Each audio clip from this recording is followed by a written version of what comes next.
Welcome to the Amazing Authorities Podcast, where game changers, visionaries, and category leaders share how they built their brands, platforms, and global influence. Your host is Mitch Carson, international speaker, media strategist, and creator of the Instant Authority System. If you're ready to learn from those who've done it and want to become the go-to expert in your space, you're in the right place.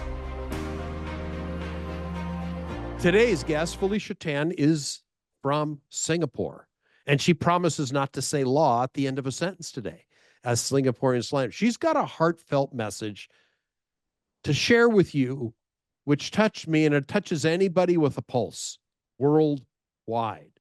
She's an author of several books, and she's got a tremendous journey she's undergone, and it'll especially resonate with mothers or people who are in the business of procreation, which means half the population around the world. So stay tuned, dial in, give her your full attention.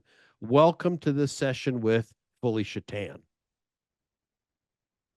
And Felicia, say hello. You don't have to be shy because you're going to be talking now. All right. So let's go ahead. Yes.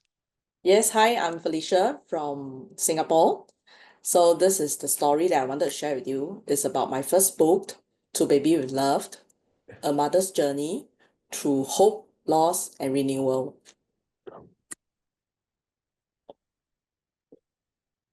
So I just like to start with this slides. Did you know actually 1 in 4 end up in miscarriages, and as high as 75% actually happen in first trimester.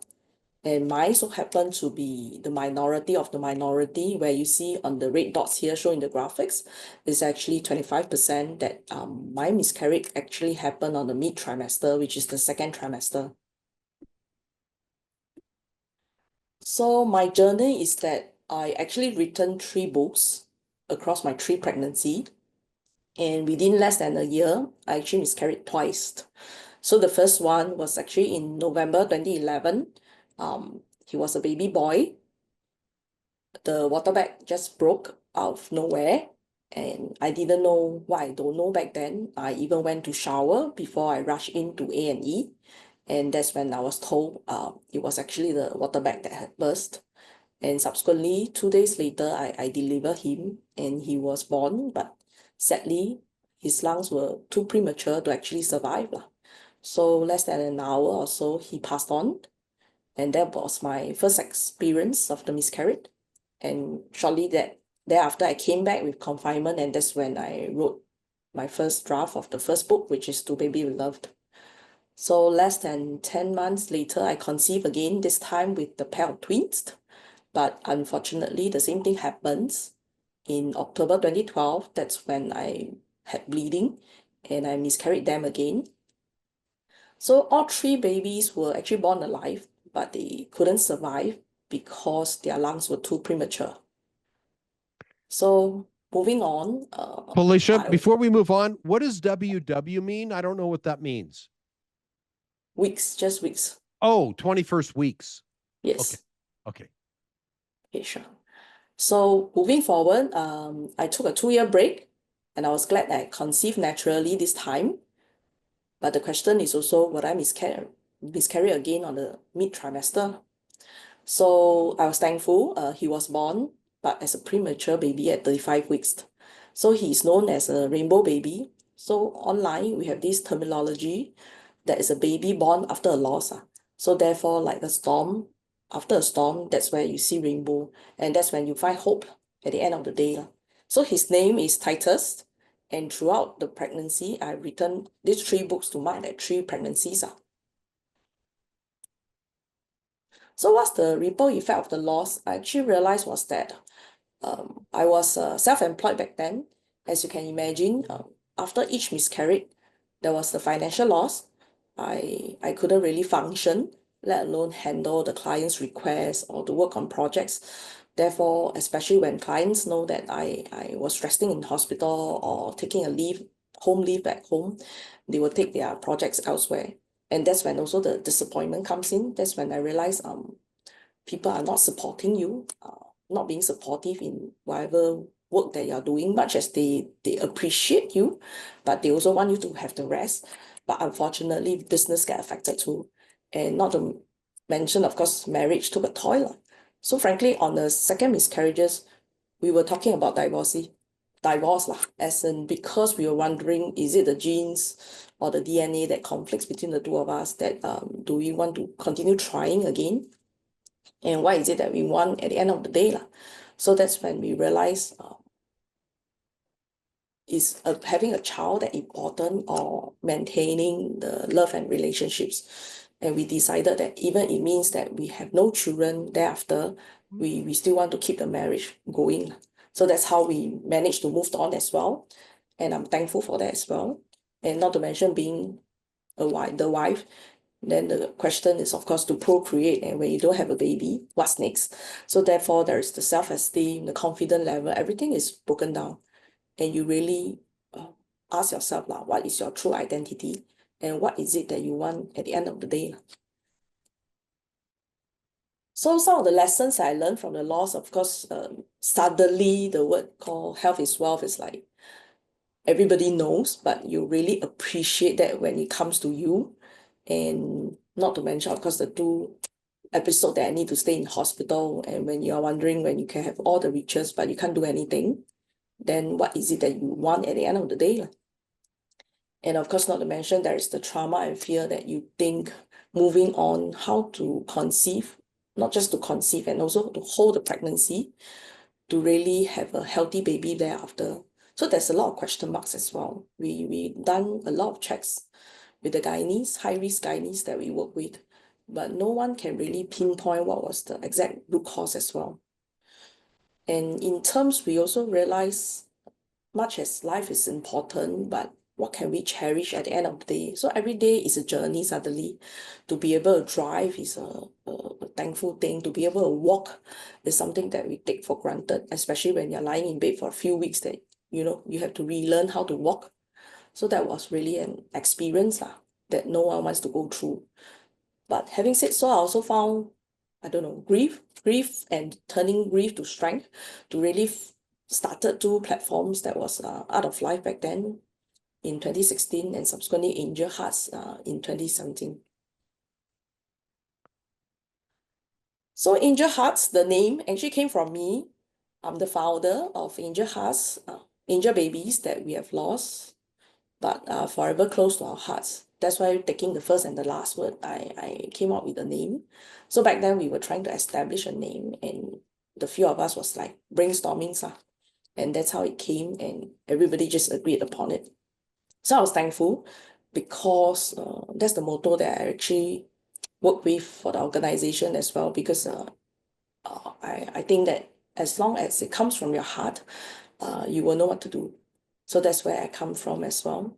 And also the vision is to create a world where family facing pregnancies and infant loss receive dignity, compassionate support, and understanding. I think that was the thing that, so quite interestingly, was that because I miscarried in 2011 and 2012, the organization wasn't set up as well. So much as I tell them, in time to come, sadly, people who miscarried now can have their clothing, but back then I didn't have it as well. So what we do in this organization is actually we repurpose wedding gowns, as in we really tear down, deconstruct the wedding gowns to make into small gowns that we call them angel gowns. So for the baby who passed away in hospitals due to stillborn, miscarriages, and etc. And I was thankful last year, we were invited together with my director, Yenny, to this platform called International Stillborn Alliances as well. So what's our role here? Our role is really to be a bridge to the healing, much as miscarriage is something that we can't prevent. In fact, statistically, as high as 50% of the stillborn was actually due to unknown reasons. So you can have a live pregnancy or healthy pregnancy, but the next pregnancy might still end up in miscarriages. So that's where we really wanted to educate even medical professionals to really empower them to know that it is not just a job scope. Because the true fact is, when you're there at the hospital, besides your husband, your parents or your family, the next people that you see is actually the nurses, the doctors, which is the first line of caregivers. So the support given was actually very much critical to help them with the healing and the support thereafter as well. So I'm thankful as well. Last year, we kickstarted this grief program support group to raise awareness and to continue to help the bereaved in time to come, much as we can't really heal the miscarriage, but we can only do what we can at this point. And also to really rebuild relationships sometimes, because it can really tear down a couple as well. That statistically also as high as 6 times they might end up in divorce as well. So that was the challenge that many people didn't know, and it's a unknown zone that suddenly you came upon, and suddenly you're supposed to deal with it and know how to do it. So that was also another area that we have to look into it to help couples as well. So that's where the education, the supports come in from all areas, in terms of the caregivers, in terms of the families, in terms of the friend support. Everything came in to really help bridge them for healing, to bridge them to see that there will be hope at the end of the day and better times to come, and to really know that there's support, and also if you were to take a step at a time lah. So this is the 3 babies that I had back then. Also subsequently, I did this frame to really in memory. So a lot of the bereaved mom, they have their own ways to coping with grief. Some wrote a poem, some had a song dedicated. So we did different ways to really help us with coping with the grief. But it's something that we also know it will always be there. It's just that every day we learn how to cope with it, and we move on with the new norms. So today, that's where I stand here as well, is to empower people through my stories and to share stories, to really let them know they are not alone in this journey, and there's support and help if you were to take the first step. And I was thankful. So last year, same thing, I was at Channel News Asia TV, our own TV channel live, to really have this landmark change, to recognize that there is this Stillborn Amendments Act passed on last year, to really have a commemorative live birth cert for baby who were born prematurely at 24 weeks. So this is a very big milestones for us as well, because suddenly there's the recognitions as well. And suddenly we are being recognized as mothers. So it's a journey since then till now. You've really helped women, not just helped heal yourself because you get to help other people. You're helping women who've experienced this. I mean, the statistics, Felicia, are staggering. You've got friends. I know you've got a special friend that is sitting next to you during this presentation today. You have helped how many women so they can deal with the loss, the sense of loss, and you've been able to affect people worldwide. And that I have to applaud you for. And using the platform like Channel News Asia, you started the Angel Hearts Foundation. I have to put my hands together for you. Obviously, I've never been a mother myself, not in this life. Who knows what will happen in the future? But you certainly have helped ladies, mothers, or potential mothers deal with this grief. And that's, you truly are a heart-centered individual. Yes, thanks, Mitch, for that. So yeah, so the question also back then was like, after you had the losses, everybody moved on. Why are you sharing it as a voice or as a cause? And every day you're rubbing salt on your wound. So what's the purpose lah? So much as we were thinking, what do I want out of it? I also wanted to pay forward to help other bereaved mom. Much as sad to say, is something that we can't really prevent. So there will be more still coming, not just in Singapore, also other countries. So how can we really help them to make the journey slightly better, and to let them know indeed they are not in this journey alone? So as mentioned, I was as a invited speaker back then last year, as a parent's voice to share on the journey as well.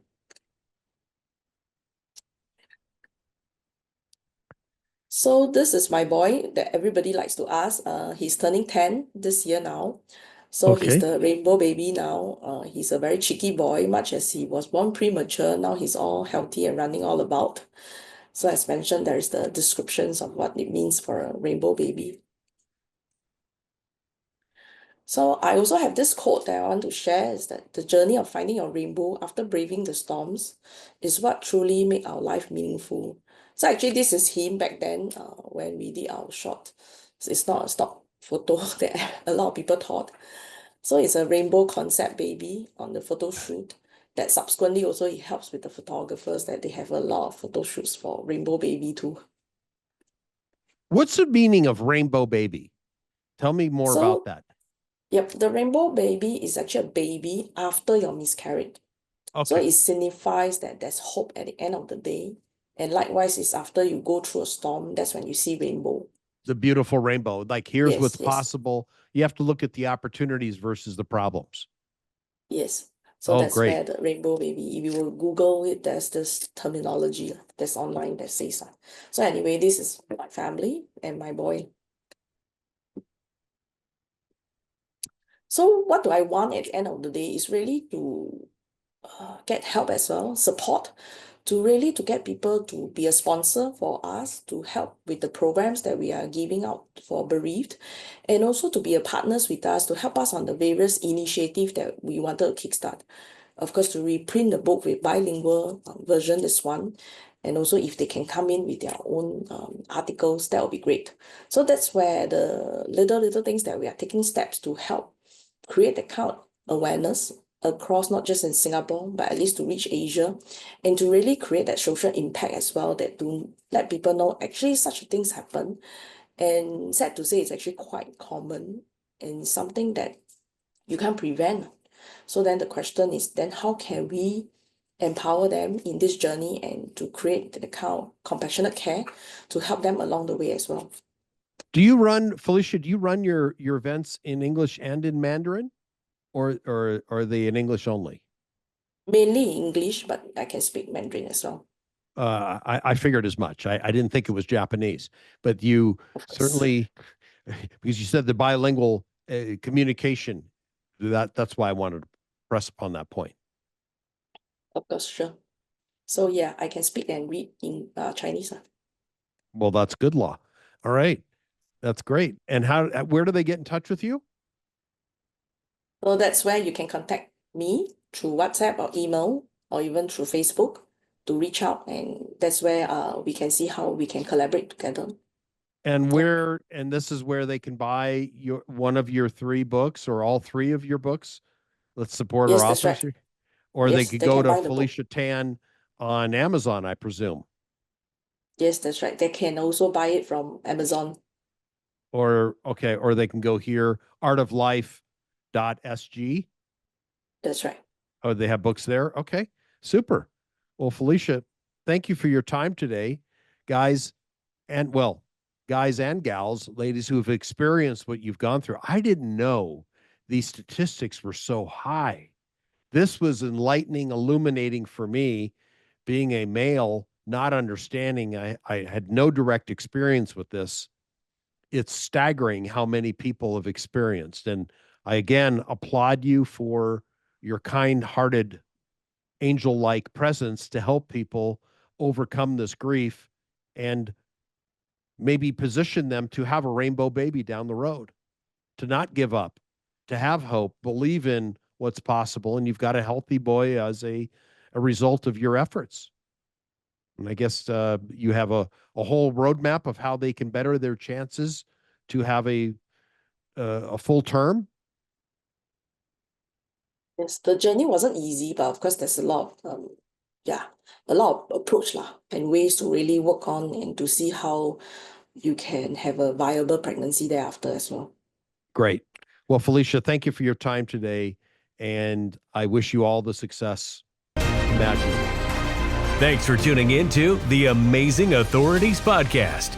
If today's episode inspired you, take a moment to subscribe, rate, and leave a review. It helps more experts like you rise to the top. For behind-the-scenes access and free resources to boost your authority, head to MitchCarson.com. Until next time, stay amazing.